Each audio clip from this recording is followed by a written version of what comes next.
हाँ जी, good morning students. तो जैसा कि हमने पिछले क्वेश्चन नंबर 4 और क्वेश्चन नंबर 5 आपने कर लिया है, अब हमारे पास है क्वेश्चन नंबर 6। तो क्वेश्चन नंबर 6 में हमारे पास angle A and angle B are acute angles. Acute angles हैं, तो मैंने एक राइट एंगल ट्रायंगल बनाया है। इसमें ए और बी को मैंने एक्यूट एंगल दिया है और सी को राइट एंगल दिया है, such that cos of angle A is equal to cos of angle B. हमें शो करना है एंगल ए एंगल बी के इक्वल है। तो इसके लिए सबसे पहले हमारे पास जो गिवन कंडीशन है, हमने लिखा cos of angle A is equal to cos of angle B. दोनों एक्यूट एंगल अलग अलग हैं, ये ए और ये बी है। अकॉर्डिंग टू रूल, हमने रूल में क्या किया था, पंडित बद्री प्रसाद हर हर बोले सोना चांदी तोले। तो cos ऑफ ए हमने क्या करना है, cos के लिए हमारे पास होता है base upon hypotenuse, base upon hypotenuse, और इस साइड भी बेस अपॉन हाइपोटेनस ही लेंगे। अब base according to angle A के लिए बेस ये वाली साइड रहेगी, तो बेस ये वाली साइड रहेगी, परपेंडिकुलर ये रहेगी, तो बेस ये है, तो बेस हम लिखेंगे AC अपॉन हाइपोटेनस, दोनों के लिए AB है। और इसके लिए एंगल B के लिए बेस कौन सा है, एंगल B के लिए ये वाला बेस रहेगा और हाइपोटेनस इसके लिए भी सेम रहेगा। तो यहाँ पे आ गया हमारे पास BC अपॉन AB। अब आप चेक करो, AB से AB कट जाएगा, हमारे पास बन गया AC is equal to AB, BC।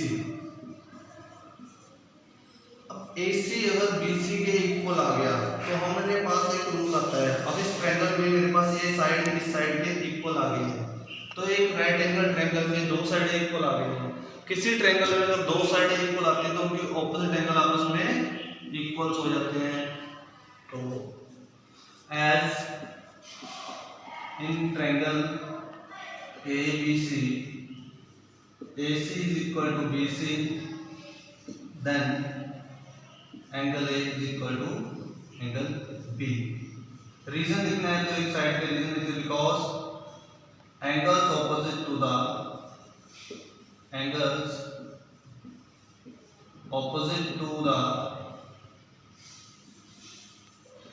equal sides of a triangle are equal। Okay, मतलब इन दोनों साइड्स के जो ऑपोजिट एंगल हैं, अगर ये दोनों साइड इक्वल है तो इनके ऑपोजिट एंगल भी आपस में इक्वल हो जाएंगे। और ऑपोजिट एंगल कौन कौन से हैं, एंगल ए और एंगल बी। तो यही हमने प्रूव करना था, एंगल ए एंगल बी। तो इस क्वेश्चन में हमारे पास इतना ही है। सो नेक्स्ट क्वेश्चन है हमारे पास स्टूडेंट्स, नाइन्थ क्वेश्चन में आप देखिए हमारे पास क्या है, in triangle ABC angle B is a right angle और tan A is equal to 1/√3 दे रखा है। हमने फाइंड क्या करना है, sin A cos C plus cos A sin C, और दूसरा पार्ट करना है cos C minus sin A sin C। तो इसके लिए सबसे पहले हमने जो गिवन कंडीशन है उसको उठाएंगे, tan of angle A is equal to 1/√3। तो जैसा कि यहाँ राइट एंगल दे रखा है तो हमने ट्रायंगल ABC बना लेना है। यहाँ पे राइट एंगल है B, A यहाँ पे आ गया और C मैंने यहाँ पे दिया। अब angle A according to angle A perpendicular ये रहेगा और बेस ये रहेगा, क्योंकि tan में हमारे पास एंगल A दे रखा है। तो आप हमेशा अगर यहाँ पे एंगल A दे रखा तो एंगल A को यहीं पे ही आपने देना है, तो उसके लिए आपको आसानी रहेगी क्वेश्चन को करने में। ठीक है जी। अब एंगल A के अकॉर्डिंग, अब tan A क्या होता है, परपेंडिकुलर अपॉन बेस। रूल वही पंडित बद्री प्रसाद हर हर बोले सोना चांदी तोले, 1/√3 आ गया यहाँ पे। According to this triangle perpendicular angle A के क्या है हमारे पास, BC। तो BC upon base AB is equal to 1/√3।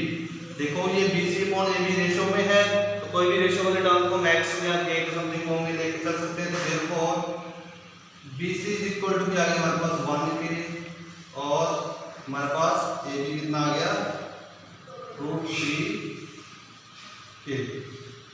अब in right angle triangle using Pythagoras theorem. इस पाइथागोरस थ्योरम लगाएंगे हम, तो हमें पता है हाइपोटेनस का square is equal to perpendicular का स्क्वायर प्लस बेस का स्क्वायर। हाइपोटेनस हमारे पास AC है, AC का स्क्वायर, परपेंडिकुलर BC का स्क्वायर और बेस AB का स्क्वायर है। अब AC हमने फाइंड आउट करना है, तो AC का स्क्वायर ऐसे ही रहेगा। दूसरा हमारे पास आ गया BC, BC कितना है हमारे पास 1K, 1K का होल स्क्वायर शो करेंगे यहाँ पे, क्योंकि दो अलग वेरिएबल्स हैं, काउंटिंग कौन सा टर्म है, √3 और K। स्क्वायरिंग ओपन करेंगे, AC स्क्वायर 1 का स्क्वायर 1K का स्क्वायर, K स्क्वायर आ जाएगा, √3 का स्क्वायर हमारे पास 3 आएगा, K का स्क्वायर साथ में आ जाएगा। टोटल AC स्क्वायर कितना बन गया मेरे पास 4K स्क्वायर। तो AC square is equal to 4 into K लिख सकता हूँ। तो AC की वैल्यू क्या आ जाएगी मेरे पास square root of 4 into K into K। यहाँ से पेयर है और 4 के भी मैं फैक्टर लिख सकता हूँ 2 इंटू 2, तो मेरे पास आएगा 2K, हमारे पास AC की वैल्यू आ जाएगी। फर्स्ट पार्ट अब हमने क्या निकालना है, फर्स्ट पार्ट के लिए मेरे पास sin A cos C, क्या है sin A cos C। तो पहले मैं सिंपल निकाल फर्स्ट पार्ट बाद में निकालते हैं। नाउ पहले sin A निकालते हैं, sine of angle A। Angle A के लिए परपेंडिकुलर ये है P/H। परपेंडिकुलर क्या है मेरे पास, परपेंडिकुलर BC और AC हाइपोटेनस है मेरे पास। BC हमने यहाँ पे 1 के लिया है 1K, और नीचे क्या आ जाएगा हमारे पास AC कितना है 2K। तो कटिंग कर देंगे AC की, तो हमारे पास 1/2 आ गया। इसकी value sine of A। Sine of C करना है, रूल वही परपेंडिकुलर अपॉन हाइपोटेनस है, बट एंगल C के लिए परपेंडिकुलर चेंज हो जाएगा। अब AB इस एंगल के सामने वाला परपेंडिकुलर, अब ये परपेंडिकुलर बन गया, तो ये हमारे पास AB अपॉन AC। AB हमारे पास कितना था √3 K अपॉन AC हमारे पास 2K, K से K कट गया, यहाँ पे आएगा √3/2। इसी तरह हमने क्या निकालना है, cos of angle A, base upon hypotenuse, base AB है और AC है, सेम ऊपर √3/2, K से K कट जाएगा, हमारे पास √3/2 आ जाएगा। और cos of angle C, base upon hypotenuse ही रहेगा। बेस हमारे पास यहाँ BC होगा, एंगल C के लिए बेस BC है और हाइपोटेनस AC ही है। BC हमारे पास 1K और हाइपोटेनस 2K, K से K कट गया, हमारे पास 1/2 आ गया। अब ये वैल्यूज हमने क्या करनी है, 1 बाय 1 फर्स्ट पार्ट और सेकंड पार्ट में फिल करनी है। sin A cos C plus cos A sin C। जैसा कि sin A की वैल्यू हमने निकाली थी 1/2, cos C की वैल्यू भी हमने क्या निकाली है 1/2, प्लस cos A हमने √3/2 निकाला था और sin C हमारे पास √3/2। देखो मल्टीप्लाई है ऊपर वाला ऊपर के साथ, नीचे वाला नीचे के साथ, तो 1/4 आ गया। ऐसे √3 का √3 के साथ करेंगे तो 3 आ जाएगा, और √2 का 2 के साथ करेंगे तो 4 आ जाएगा।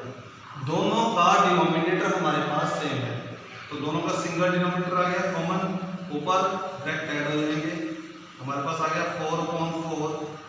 तो मतलब इस पार्ट की वैल्यू हमारे पास इक्वल टू 1, मतलब पहले पार्ट की वैल्यू हमारे पास 1 आ गई। अब हमने क्या करना है, दूसरा पार्ट सेकंड है,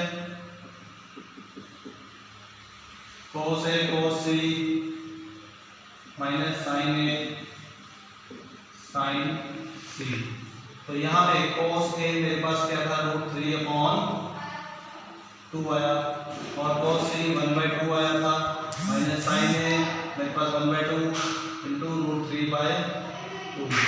तो ये आ गया √3/4 माइनस √3/4, सेम माइनस सेम हमेशा क्या होता है 0। तो ये हमारे पास क्वेश्चन नंबर 9 था, आज हमारा खत्म हो गया। ठीक है जी।